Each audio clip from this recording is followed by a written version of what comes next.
બગદાણા પ્રકરણમાં જ્યારથી રાજકારણ મિક્સ થયું છે ત્યારથી આ જે રેસ છે એ દરેક પ્લેટફોર્મ પર દોડાઈ રહી છે. સોશિયલ મીડિયા હોય કે પછી ફ્લોર ઉપર આપણે રોજ નીત નવા આની અંદર અપડેટ્સ જોઈ રહ્યા છે. ત્યારે હાલમાં સોશિયલ મીડિયા ઉપર જીતુ વાઘાણી દ્વારા એક પોસ્ટ મૂકવામાં આવી છે જેમાં હીરાભાઈ સોલંકી અને જીતુ વાઘાણી એકબીજાને ભેટી પડ્યા છે.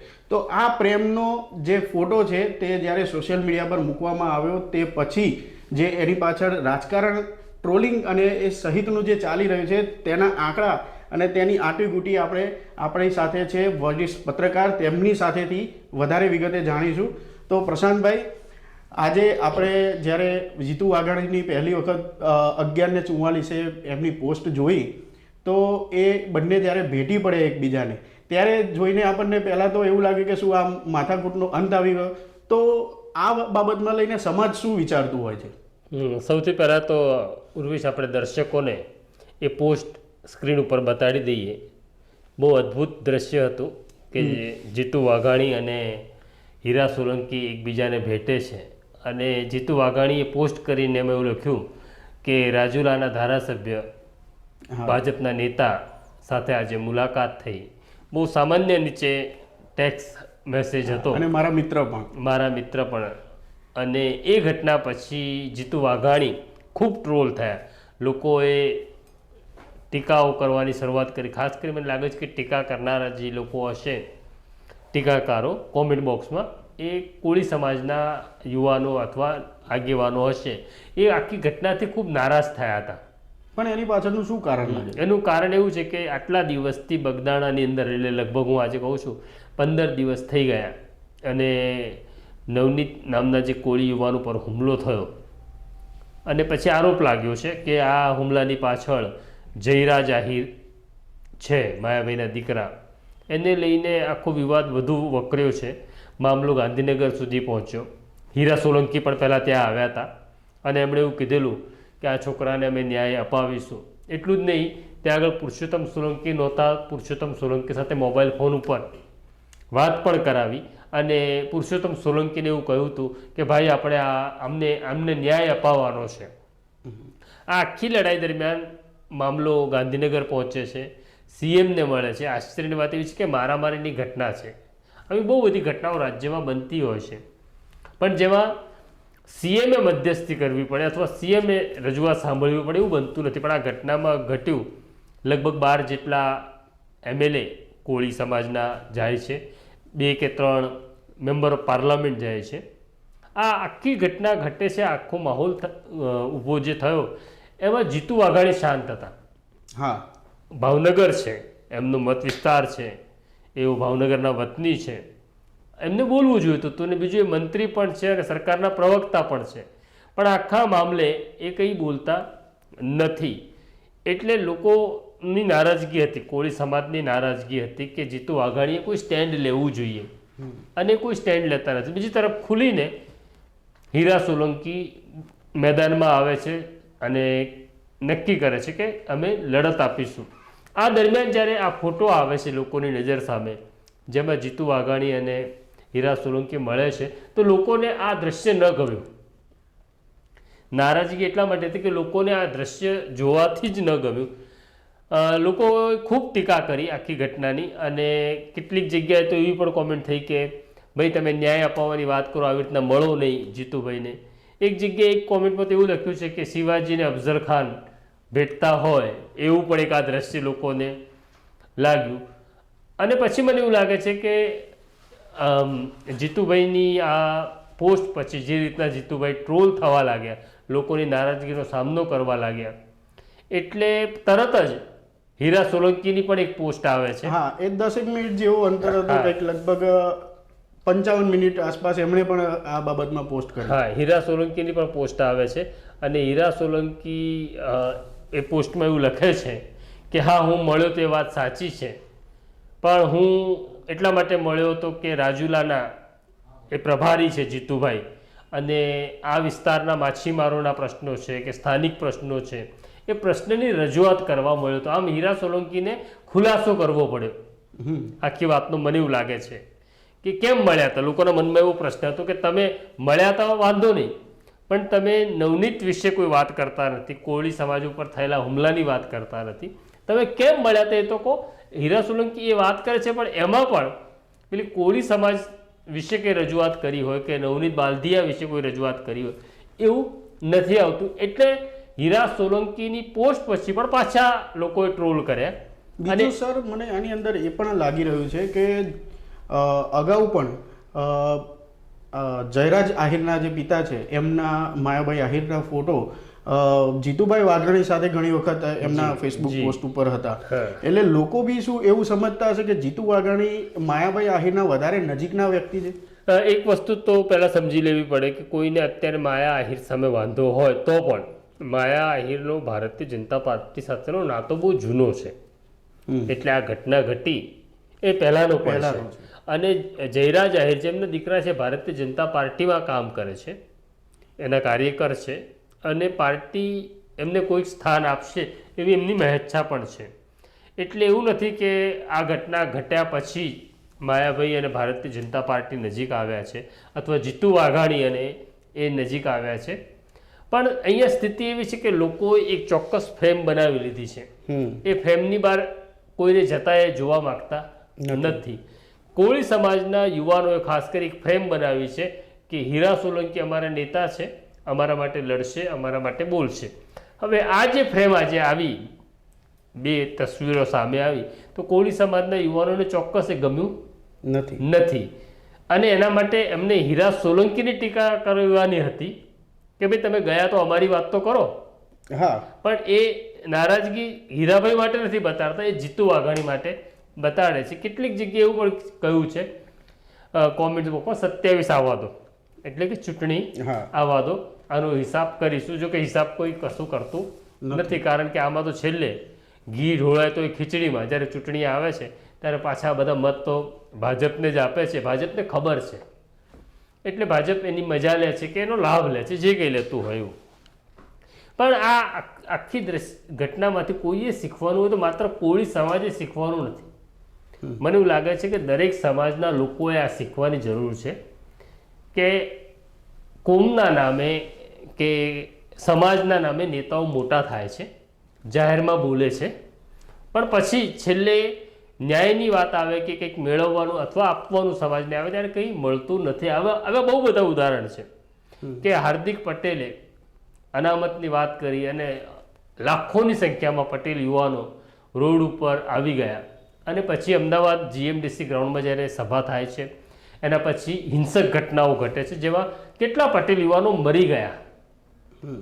અને હાર્દિક પટેલે ત્યાં સુધી કીધેલું કે હું ભાજપમાં ન જોઉં, માનું ધાવણ લાજે વગેરે. અને પછી એ જ ભારતીય જનતા પાર્ટીમાં એ જાય છે, ધારાસભ્ય બને છે. એટલે કોઈ આમાં ઉશ્કેરાવાની જરૂર નથી. એટલે જીતુ વાઘાણી અને હીરા સોલંકી ભેગા થઈ જાય તો કોઈએ દુઃખી થવાની જરૂર નથી કે નારાજ થવાની જરૂર નથી. એવું સ્વીકારી લેવાની જરૂર છે કે આપણે જે રીતના આપણા નેતાઓને મોટા કર્યા છે એમાં આપણો ઉપયોગ થાય છે. પણ આ જે મુલાકાત હતી એ દરમિયાન શું હીરાભાઈ સોલંકી ઈચ્છતા તો બગદાણા પ્રકરણમાં તેઓ જીતુભાઈ વાઘાણી સાથે વાતચીત કરી શકતા હતા? કારણ કે એમની પોસ્ટમાં આ વાત નથી. ચોક્કસ કરી શકતા હોત, અને જો એમણે કરી હોત તો એમણે પોસ્ટમાં એવું લખ્યું હોત. પણ એમની પોસ્ટમાં, હીરા સોલંકીની પોસ્ટમાં ક્યાં આ વાત આવતી નથી, કે જીતુ વાઘાણીની પોસ્ટમાં પણ આ વાત આવતી નથી કે એમણે કોળી સમાજ ઉપર જે ઘટના ઘટી છે એના ન્યાયની વાત છે કે પછી SITની તપાસની વાત છે. એ મુદ્દે બંને ચૂપ છે. આ બહુ સૂચક છે. આ દરેક સમાજે સમજવાની જરૂર છે કે આટલી ઘટના ઘટી તો જીતુ વાઘાણી પણ આખી ઘટના વિશે કંઈ બોલતા નથી, કારણ કે એમને ખબર છે આમાં કંઈ પણ બોલવા જઈશ તો મને નુકસાન થશે. એટલે આ રાજનેતાઓ પહેલાં પોતાનો લાભ જુએ છે. એ કોણ સાચું કોણ ખોટું એમાં એમને નથી પડવું. જો જીતુ વાઘાણી બોલે તો એમને એવું છે કે જો કોળી સમાજનો પક્ષ લે તો આહિર સમાજ નારાજ થાય, ને આહિર માટે બોલે તો કોળી સમાજ નારાજ થાય. એટલે નેતાઓ લાભ ક્યાંથી મળશે એ જોતા હોય છે, અને એ લોકો સિલેક્ટિવ સત્ય બોલતા હોય છે, જેનાથી એમને નુકસાન ન થવાનું હોય એવા સત્યનો જ સહારો એ લોકો. એટલે દહીં અને દૂધ બંનેમાં પગ રાખવા જોઈએ. એટલે અત્યારે દહીં દૂધમાં બંનેમાં પગ નથી મૂકતા જીતુભાઈ, તો પગ અદ્ધર કરીને ઊભા છે. બીજું આજે હું આની તસવીરો જોઈ રહ્યો હતો તો તેમાં ભાજપના નેતા આપણે રમેશભાઈ ડાભી અને એક કોળી યુવાન નેતા છે જેમનું નામ છે જિગ્નેશ પટેલ, તે પણ આની અંદર જોવા મળ્યા હતા. એ પણ કંઈક ભાજપમાં જ છે અને આ ભાજપના જ નેતાઓ હતા. પણ કોળી સમાજના બીજા જે નેતાઓની ત્યાંની હાજરી હતી તો બીજા નેતાઓ પણ આ બાબત પર વાત કરી શક્યા હોત ને. માણસ મોટો થાય ને જ્યારે જ્યારે કોઈ પણ પદ ઉપર જાય પછી એની સાથે રહેલા લોકો એના માટે બહુ નાના હોય છે, એની પ્રાયોરિટી ચેન્જ થતી હોય છે. એ જાહેરમાં કંઈક બોલે છે અને ખાનગીમાં કંઈક જુદો વ્યવહાર કરતો હોય છે. એવું જ આમાં થયું છે. એટલે જાહેરમાં તમે એવું કહી દો, આર પારની લડાઈની વાત કરો અને પછી જ્યારે ખરેખર બોલવાનું આવે ત્યારે તમે સ્ટેન્ડ ન લો. નહીં તો જો પ્રવક્તા છે સરકારના તો એ પ્રવક્તાને કહી શકાય ને કે ભાઈ ઝડપથી એસઆઈટી તપાસ કરે, એવું કંઈક કરો. પણ એટલી વાત પણ નથી થઈ, કારણ કે પોસ્ટમાં એવું નથી એટલે આપણે એવું કહીએ છીએ. પણ લોકોને તો હાલમાં હું જ્યારે આ બધા અપડેટ્સ જોઈ રહ્યો છું ત્યારે મને એવું લાગે છે કે લોકોની એસઆઈટી ઉપર પણ ભરોસો નથી. તો આ ભરોસો ઊભો થાય અને લોકો માને કે એસઆઈટી નક્કર કામ કરી રહી છે તો એના માટે કંઈ હોય કે પછી એવું કંઈ કરવાની જરૂર નથી, એમને એમની રીતે વ્યવસ્થિત તપાસ કરવી નહીં. એટલે પહેલી વાત તો એવી છે કે આખી ઘટના એટલી સરળ હતી કે જો ભાવનગર પોલીસે પ્રારંભિક તબક્કે બરાબર બેલેન્સ કરીને કામ કર્યું હોત, કોણ સારું કોણ ખોટું કે કોઈને ક્લીન ચીટ આપ્યા વગર, તો એસઆઈટીનો પ્રશ્ન નિર્માણ થતો નહીં. પણ ભાવનગર પોલીસની જે કંઈ કારણે વિલંબ થયો અથવા એ પરિસ્થિતિને સમજવામાં, એસ્ટિમેટ કરવામાં એમને ચૂક થઈ, એના કારણે આ સ્થિતિ નિર્માણ થઈ. હવે એસઆઈટીનું ગઠન થયું છે. એસઆઈટીનું ગઠન થયું છે એ યુવાન આઈપીએસ અધિકારી છે, હજી એએસપી છે અમરેલીના.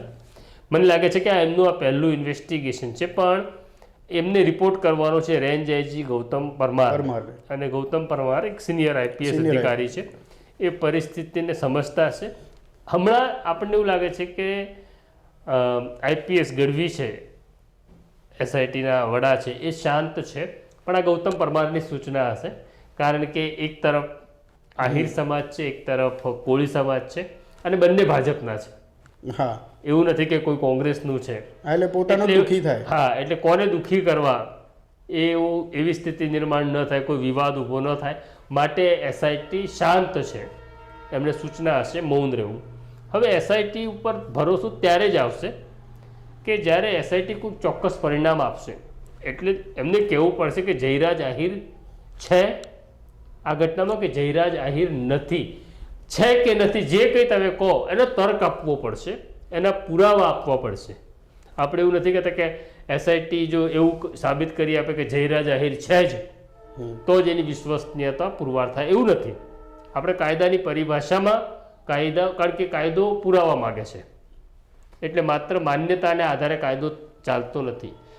જયરાજ આહિર નથી તો એનો પણ તર્ક આપવો પડશે, અને એ તર્ક આપવામાં એ સફળ થાય તો પછી મને એવું લાગે છે કે એની વિશ્વસનીયતા નક્કી થશે અથવા લોકો વિશ્વાસ કરતા થશે એસઆઈટી ઉપરથી. પણ આની કોઈ ટાઈમલાઈન હજી સુધી જાહેર થઈ નથી કે એસઆઈટી કેટલા ટાઈમની અંદર રિપોર્ટ આપવાનો છે. અત્યારે એસઆઈટી જે રીતના કામ કરી રહી છે મને લાગે છે એની છે ઝડપ, એ ઝડપથી કામગીરી કરી રહ્યું છે. કેટલાક ગામોમાં એ સર્ચ ઓપરેશન કરી શંકાસ્પદ લોકોને ઉપાડી રહ્યા છે. હવે તો નવા નવા ઓડિયો પણ સામે આવતા જાય છે, કેટલાક આરોપીઓના ઓડિયો પણ આવે છે, કેટલાક ભોગ બનનાર ના પરિવારના પણ લોકોના આવે છે, આરોપીના પરિવારના લોકો. એટલે અત્યારે જે આપણી પાસેનું ચિત્ર છે ને એ બહુ અસ્પષ્ટ ચિત્ર છે, પણ મને એવું લાગે છે કે એસઆઈટી એ ચિત્ર ઘણી બધી રીતના સ્પષ્ટ કર્યું હશે. અને જેટલું ઝડપથી એસઆઈટી પોતાનો રિપોર્ટ રેન્જ આઈજીને સબમિટ કરશે, મને એવું લાગે છે તો આ વિવાદનો વહેલો અંત આવશે. એસઆઈટી જે વિલંબ કરી રહી છે રિપોર્ટ આપવામાં, એના કારણે આ વિવાદ રોજ ને રોજ નવો ચાલ્યા કરે છે અને રોજ નવી નવી વાતો બજારમાં આવતી કરે છે. ને અત્યારે એવું છે જોને તો ઉપર ચાલે છે, કોઈની પાસે કોઈ કોન્ક્રીટ વાત નથી. પરંતુ જેમ કે આજે આ ઘટનાને 15 દિવસ ઉપર સમય થઈ ગયો છે અને હજુ સુધી શું પોલીસને ત્યાં સુધીનું પણ કોઈ નક્કર વસ્તુ નહીં મળી કે જયરાજને આપણે નિવેદન માટે બોલાવી શકીએ યા પછી આપણે એટલે આપણને એ પણ ઉર્વિશ ખબર નથી કે નથી બોલાયા. એવું પણ કોઈ ગુપ્ત સ્થળે જયરાજ આહિરનું નિવેદન થઈ ગયું હોય, પોલીસે પુરાવા તપાસ લીધા હોય અને હવે તો મુખ્યમંત્રી પણ ત્યાં પહોંચે છે. મને એવું લાગે છે કે આ મામલો એટલો મોટો નથી કે આટલો બધો સમય તપાસમાં જાય. હા, આ કલાકોનો ખેલ છે. હું તો એવું માનું છું કે 24, 48 કે 72 કલાકની અંદર ખેલ પૂરો થઈ જવો જોઈતો હતો, પણ કોઈને કોઈ કારણસર સમય લંબાવવામાં આવી રહ્યો છે. મુખ્યમંત્રી પણ ભાવનગર આવી રહ્યા છે. આ બધી સ્થિતિમાં મુખ્યમંત્રી સામે કોળી સમાજ કોઈ પોતાની વાત મૂકવાનો પ્રયત્ન કરે, કોઈ ઉગ્રતાથી મૂકે, દેખાવ થાય, આ બધું ન થાય એના માટે મને એવું લાગે છે કે એસઆઈટી વાત જલ્દી સમેટવી પડશે. પણ નથી સમેટતા એનો અર્થ એવો નથી કે એસઆઈટી નબળી છે. આ પોલિટિકલ સૂચનાઓને આધારે તપાસ થઈ રહી છે, માટે મોડું થઈ રહ્યું છે. પણ એની પાછળનું એવું કારણ તો નહીં હોય ને કે પછી જે કામ આપણે બીજી રીતે નથી કરી શકતા એ સમય બધું થાળે પાડી એક એવું પણ હોય કે જેમ જેમ વિલંબ થશે, મોડું થશે, એમ લોકોનો આક્રોશ ધીમો પડશે, લોકો ઘટનાને ભૂલી જશે, એવો પ્રયત્ન પણ સરકારનો કે પોલીસનો હોય એવું મને લાગી રહ્યું છે. એસઆઈટી પણ લાંબા સમયથી મેં જોયું છે કે મીડિયાથી થોડું ધીમે ધીમે કરીને અંતર કરી રહી છે. નહીં, એસઆઈટી તો પહેલાથી અંતર કરીને જ બેઠી છે અને એમાં એવું છે કે એમને જે સૂચના છે, બરાબર, બધા ચિઠ્ઠીના ચાકર છે, એમને આદેશ છે કે પત્રકારોથી દૂર રહો, તો એ દૂર રહે છે. એ દૂર રહે છે, એમાં થાય છે તકલીફ એવી કે પછી જે સમાચાર આવે છે એ સમાચાર એમને ગમે એવા સમાચાર નથી. હવે બધા મોટાભાગે એ સૂત્રોને પોતાના એટલે અમે એવું છે કે અને જે સમાચાર બધા જ આવે સાચા પણ ન હોઈ શકે એવું માનવાનું કોઈ કારણ નથી. કારણ કે તમે તમારા ઇન્ફોર્મેશન નેટવર્કમાંથી ઇન્ફોર્મેશન લઈ રહ્યા છો, એમાં ખોટી પણ ઇન્ફોર્મેશન હોય, એક્ઝાગરેટ કરેલી પણ ઇન્ફોર્મેશન હોય, ગડબડ થવાની શક્યતા વધારે છે. જો એસઆઈટી રેગ્યુલર બેઝિસ ઉપર દર 24 કલાકે કોઈ બ્રીફિંગ કરે તો વધારે સ્પષ્ટ થાય. પણ મને એવું લાગે છે કે મામલો ગૂંચવવામાં કંઈક સૂચના છે કે મામલો અત્યારે ગૂંચવી રાખો, પેલું અકબરની ખીચડી જેવું છે. તો સાહેબ એની પાછળ આ જેમ કે પોસ્ટ હમણાં આપણે જોઈ તો એ પ્રકારના કોઈ રાજકારણનો જ ખેલનો ભાગ હોય છે. હું એવું માનું છું કે પોલિટિકલ સૂચનાને કારણે તપાસ ધીમી ચાલી રહી છે.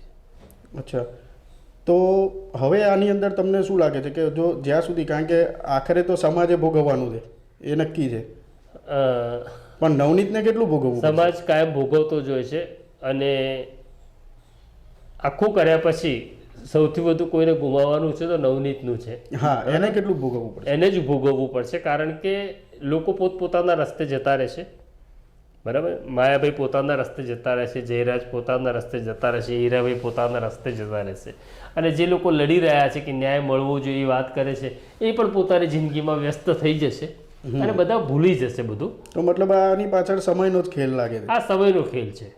એટલે કેટલાક ઘા સમયથી જ રૂજાતા હોય છે, એમ નવનીતના માનસિક ઘા હોય કે શારીરિક ઘા હોય એનો ઉત્તર સમય છે એવું સરકાર માની રહી છે, એટલે સરકાર સમય કાઢી રહી છે.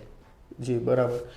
દર્શક મિત્રો, આપણે બગદાણામાં જે પણ કોઈ રાજકારણ થયું અને એની પાછળ હમણાં જ્યારે જીતુ વાઘાણીએ જે પોસ્ટ મૂકી એ પછી જે પ્રમાણેનું ટ્રોલિંગ થઈ રહ્યું છે તેને લઈને વરિષ્ઠ પત્રકાર પ્રશાંત દયાળ સાથે વિસ્તૃત વાતચીત કરી. આ વાતચીત તમને કેવી લાગી એ અમને કમેન્ટ બોક્સમાં જરૂરથી જણાવજો અને નવજીવન ન્યૂઝને લાઇક કરો, શેર કરો અને વારંવાર જોવાનું ભૂલતા નહીં. નમસ્કાર.